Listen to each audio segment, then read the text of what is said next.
There is a moment in every human life when you have to choose.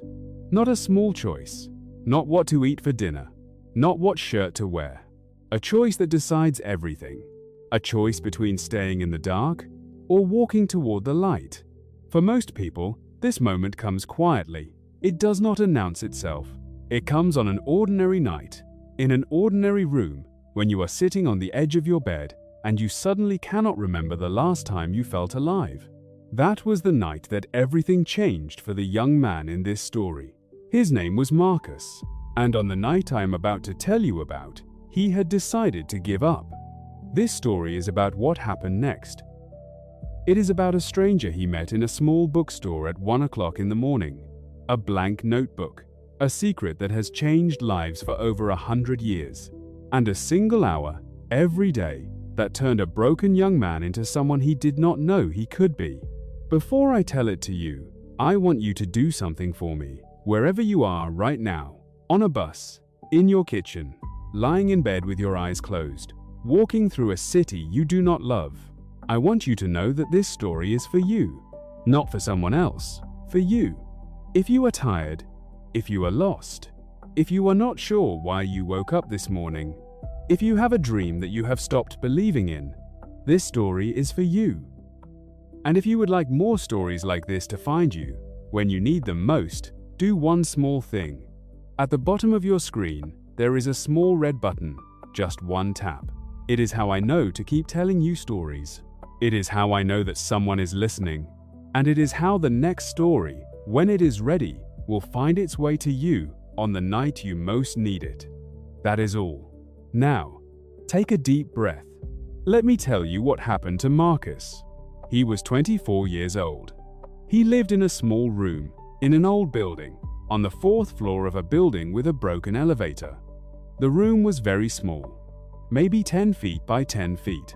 There was a bed against one wall, a small desk against another wall, a chair, a window that did not close all the way, a single light bulb hanging from the ceiling.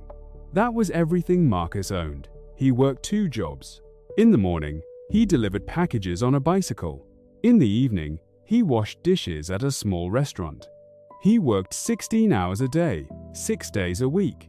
He made just enough money to pay his rent, to eat very simple food, to buy soap and toothpaste, and the small things a person needs to keep living. He had no extra money. He had no friends in the city. His friends from his hometown had stopped calling him. They had stopped because Marcus never called back. He did not have time. He did not have energy. He did not have anything to say.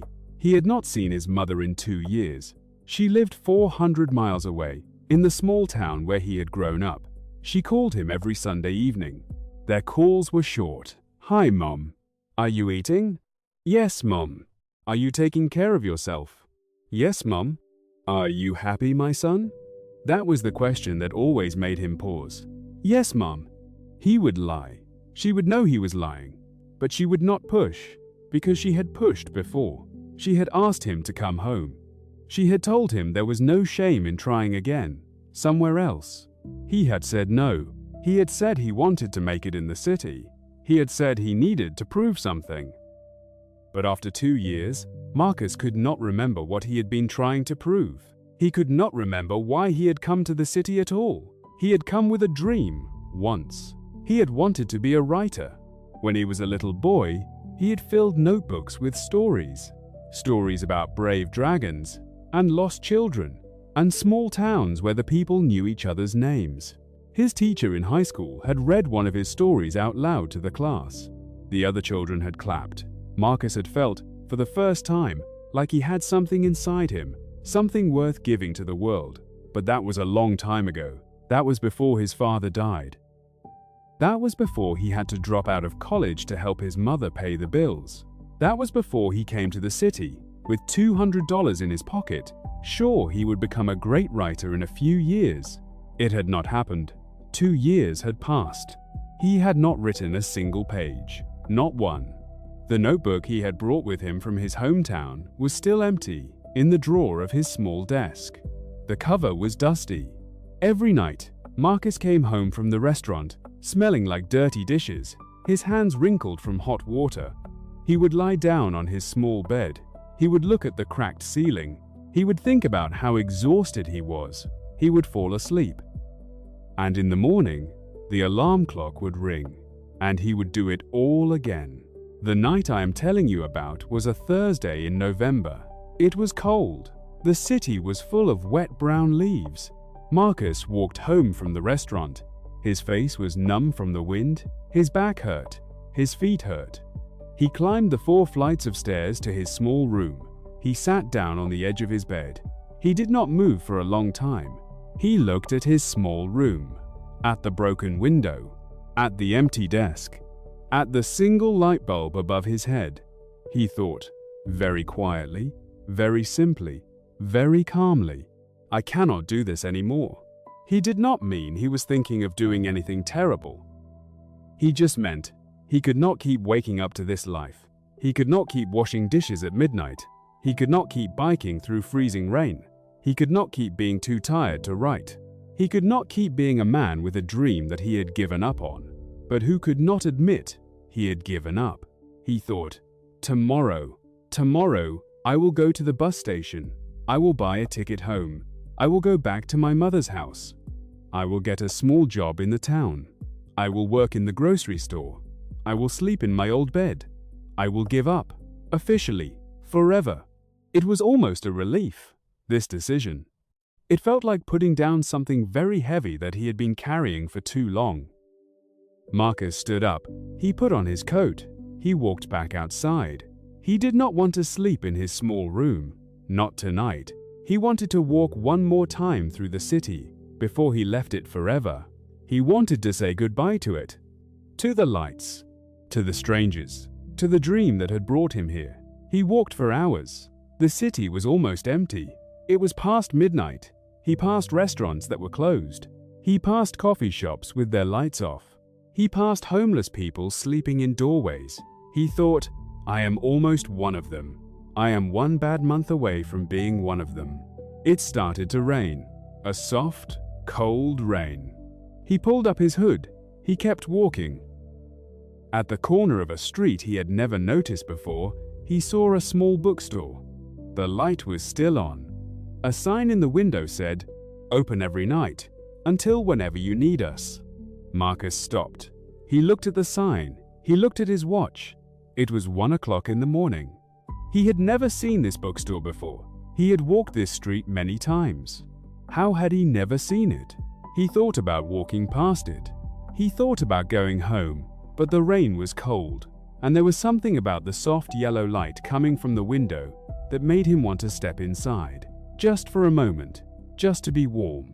He pushed open the door. A small bell rang above his head. The bookstore was small, very small. Shelves of books on every wall, from the floor to the ceiling. The smell of old paper and warm tea. A single yellow lamp in the corner. There was an old man sitting behind the desk. He looked up. He smiled. He had a long white beard. He wore small round glasses. His eyes were a soft, warm brown. He looked like a kind grandfather from a story. "Welcome," he said. "I have been waiting for you." Marcus laughed, a nervous laugh. "You have been… what? You do not know me?" "No," the old man said. "But I have been waiting for whoever was going to come in tonight, and it is you. So, in a way, I have been waiting for you." Marcus did not know what to say. He looked around at the books. "What time do you close?" he asked. "Whenever I am needed," the old man said. "Some nights I close at 7. Some nights I close at 4 in the morning. It depends." "It depends on what?" The old man smiled. "It depends on whether the right person has come through the door yet." Marcus felt a strange feeling, like he was in a dream, like the world had become slightly soft around the edges.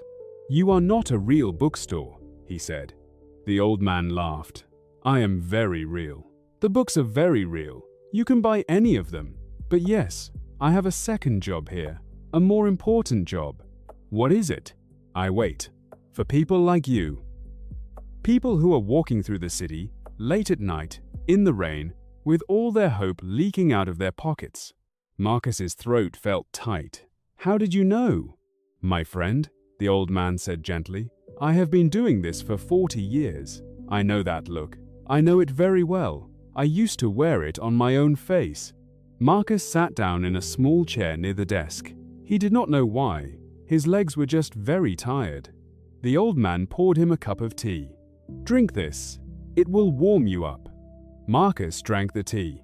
It was sweet, very sweet, with something herbal in it, maybe chamomile, maybe something else. He had not had tea like that in years. My name is Marcus, he said. Hello, Marcus. I am Samuel. Hello, Samuel. They sat in silence for a while. The rain tapped against the window. Finally, Samuel spoke. Marcus, will you tell me what is breaking your heart tonight? And Marcus did. He did not know why.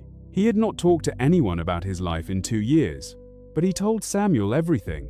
About his father dying, about leaving college, about coming to the city, about wanting to be a writer, about washing dishes, about biking through the cold, about his mother on the phone, about the empty notebook in his drawer.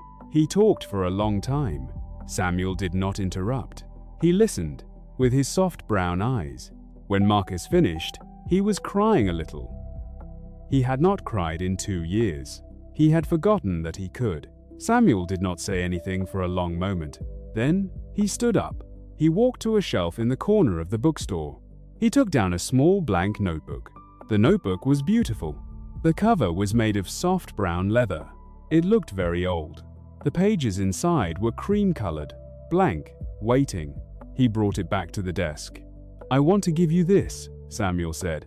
I cannot pay for that. It is a gift. Marcus looked at the notebook. What am I supposed to do with it? Samuel smiled. Marcus, I am going to tell you a secret. It is the most important secret I know. It has been passed down for over 100 years. It has changed many lives, including mine. And I am going to give it to you tonight, because I think you need it.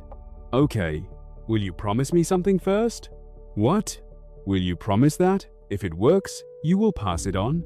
When you meet someone, someday, who is sitting in a small chair, drinking tea, in the rain, with all their hope leaking out of their pockets, will you give them this secret too? Yes. You promise? I promise. Samuel nodded. He sat down. He opened the notebook. On the first page, he wrote, in beautiful handwriting, for Marcus, from a friend, begin tomorrow. Then he wrote, on the second page, the secret. He wrote it in 5 sentences. That was all. 5 short sentences. Then he closed the notebook. He handed it to Marcus. You may not look at it yet, he said. You may only open it tomorrow morning, at 5 o'clock, not 1 minute before. Will you promise me that? I do not even own an alarm clock. Samuel reached into a drawer. He took out an old metal alarm clock, the kind with 2 small bells on top. Take this also. It is from my own desk. I want you to have it. Sir, I cannot. This is too much. Marcus, listen to me. Take the notebook, take the clock, go home, sleep. Wake up at 5 in the morning. Read the secret. Do what it says. For 1 year, 365 days, without missing a single day. And then come back and find me and tell me what happened. 1 year? 1 year. Will you do it? Marcus thought about the bus station, about going home, about giving up. He thought, what do I have to lose? He thought, if I am going to give up anyway, I can try one more thing. I will do it, he said. Good. Now go home, Marcus. Sleep. Tomorrow you begin. Marcus stood up. He picked up the notebook and the clock. He walked to the door. He turned around. Samuel. Yes? Why did you choose me? Samuel smiled. I did not choose you, Marcus. You walked through my door. That is how it works. The door is always open. Some people walk past. Some people come in. Tonight, you came in. That is all. Marcus opened the door. The bell rang. He walked out into the rain. He walked home. He slept. At 5 o'clock in the morning, the alarm rang. Marcus opened his eyes. For one moment, he thought it had all been a dream. Then he saw the notebook on his desk and the alarm clock next to it. He sat up. He turned on the small light. He opened the notebook to the second page. He read the 5 sentences. This is what they said. Wake up at 5 o'clock every morning. Sit at your desk. Open this notebook. Write down one thing you are grateful for. Write down one thing you will do today to move toward your dream. Do not skip a single day. For 1 year. That was it. Marcus read it again. That cannot be right. That cannot be the secret. It is so simple, so small. He looked at the page. He almost laughed, but then he remembered Samuel's eyes, the kindness in them, the certainty. He picked up a pen. It was 5:15 in the morning. He thought, okay, one thing I am grateful for. What am I grateful for? Today. It was hard. He had not thought about gratitude in 2 years. He wrote slowly, I am grateful that the rain stopped. He looked at it. He smiled, a tiny bit. It was true. The rain had stopped sometime in the night. The sky outside his window was the soft gray of a quiet morning. Then he thought, one thing I will do today to move toward my dream. His dream was to be a writer. He had not written anything in 2 years. What could he do today? He thought. He wrote, I will write 1 paragraph, just one, about anything. He closed the notebook. It was 5:22. He sat at his desk. He looked at the wall. He thought, I have time. I do not have to be at work until 8. I have 2 hours. He opened the notebook to a new page.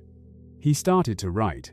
He wrote about the bookstore, the bell on the door, the smell of old paper, the old man with the white beard, the notebook in his hands, the rain on the window.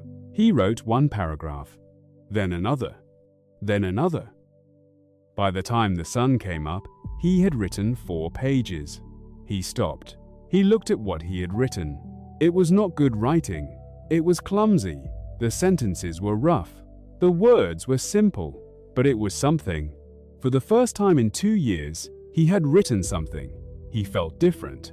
He felt, just a little bit, like a writer again. The next day, the alarm rang at 5. It was much harder than the day before. The night before, he had been excited about the secret. Today, his body just wanted to sleep.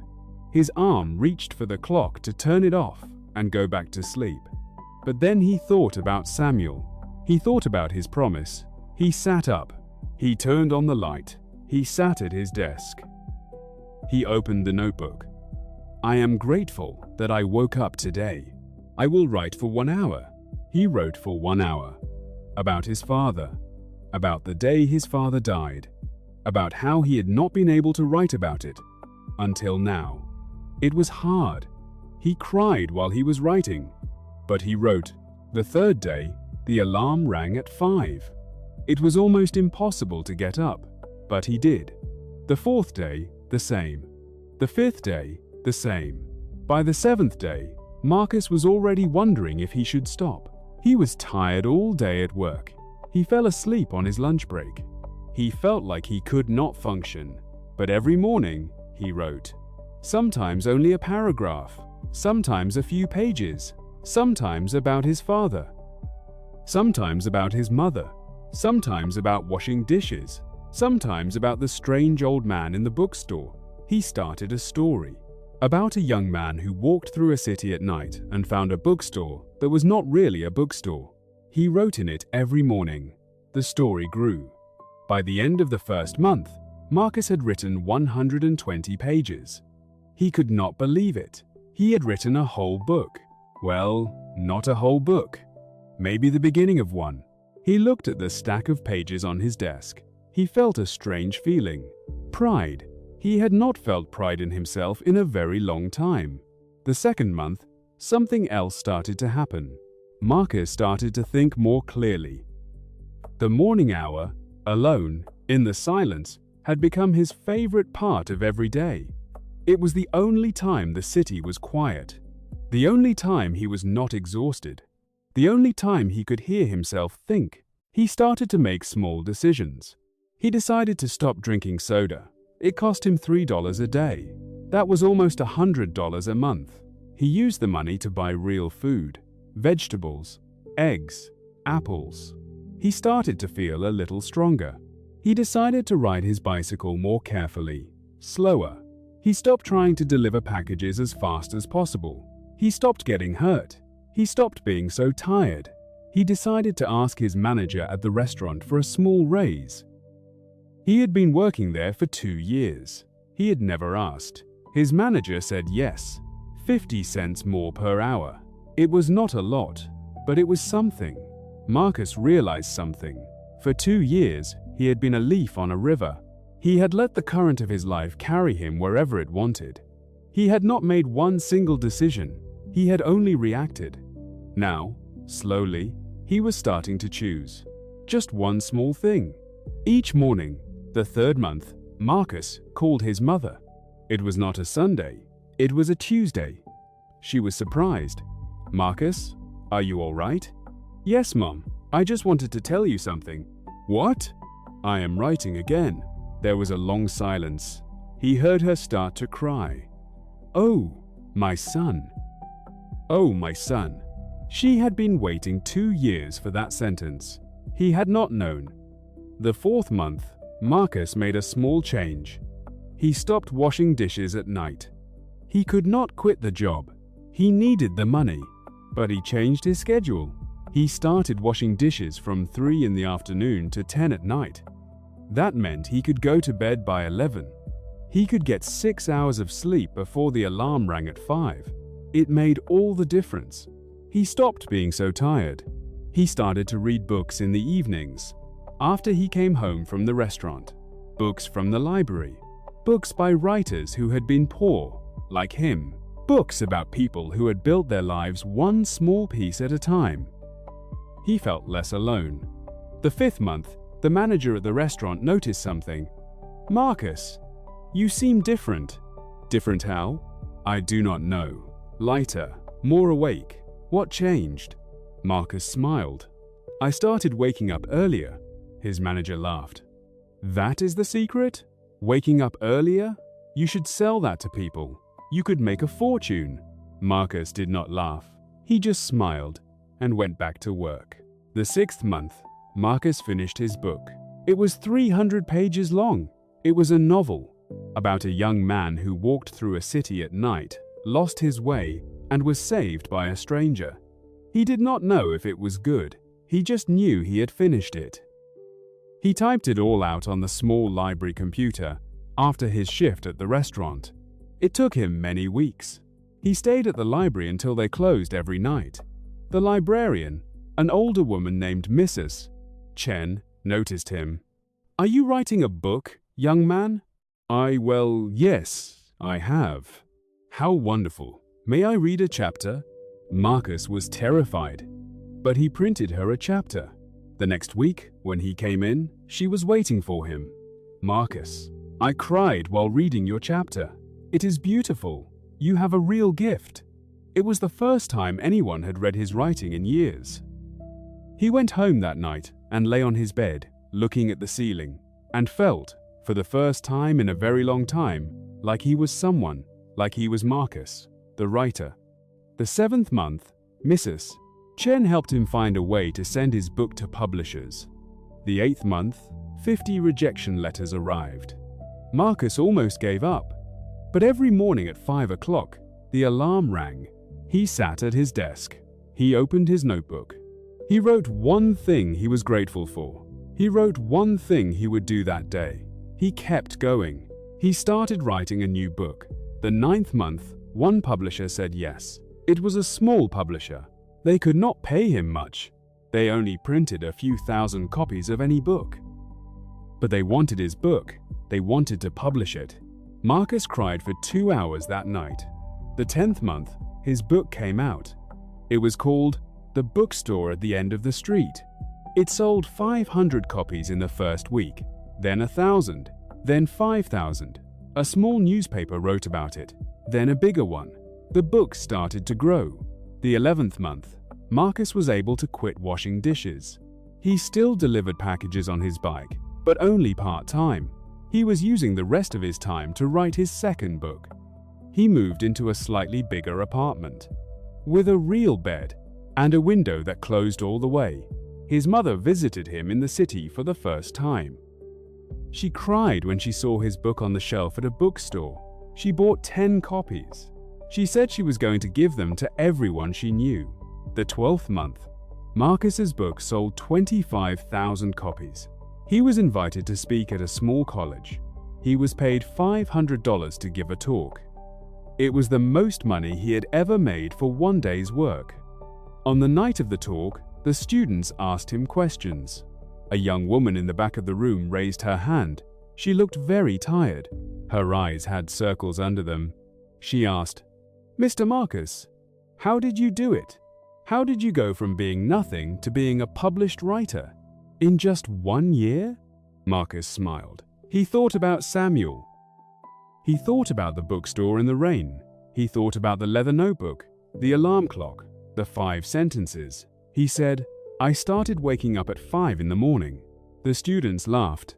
They thought it was a joke. He let them laugh. But he saw the young woman in the back. She was not laughing. She was looking at him with a strange look in her eyes. He recognized that look. It was the look he had been wearing exactly 1 year ago, on the night he had walked into Samuel's bookstore. After the talk, the young woman came up to him. She said, "Mr. Marcus, please, I am at the end. I do not know what to do. I have a dream, but I cannot find a way to start. I am so tired. Please, please tell me your real secret." Marcus looked at her. He thought about his promise. He reached into his bag. He took out a small notebook. It was new. He had bought it that morning, on his way to the talk. He had not known why, but now he understood. He opened it. He wrote on the first page, "For a friend. Begin tomorrow." Then he wrote, on the second page, the 5 sentences Samuel had taught him. He gave the notebook to the young woman. "Read this tomorrow morning, at 5 o'clock, not 1 minute before. Do what it says, for 1 year. Do not miss a day. Then find me, and tell me what happened." The young woman cried. She held the notebook against her chest. She walked away. Marcus watched her go. He understood, then, what Samuel had been doing. For 40 years, he had been keeping a small bookstore open, in the middle of the city, in the middle of the night, waiting for the broken ones, the lost ones, the ones who had given up, and he had been passing the secret down, one person at a time, for 100 years. Marcus made himself a promise. He would do the same thing, not all at once. He had his own writing to finish. He had a life to live. But every year, when he met one young person who was at the end of their hope, he would give them a notebook. He would pass the secret on. For the rest of his life, 10 years passed. Marcus had written 5 novels. They were translated into many languages. He spoke at colleges all over the world. He had bought a small house with a garden. He had married a kind woman. They had a daughter named Sophie. She was 3 years old, with brown curly hair and a loud laugh. Marcus was happy. Really happy. The kind of happy he had not believed in on the night he walked into the bookstore. But every year, he kept his promise. He found one person, always quietly, always when they did not expect it. A waiter who looked exhausted. A young taxi driver with tired eyes. A young mother in a coffee shop, crying quietly into her phone.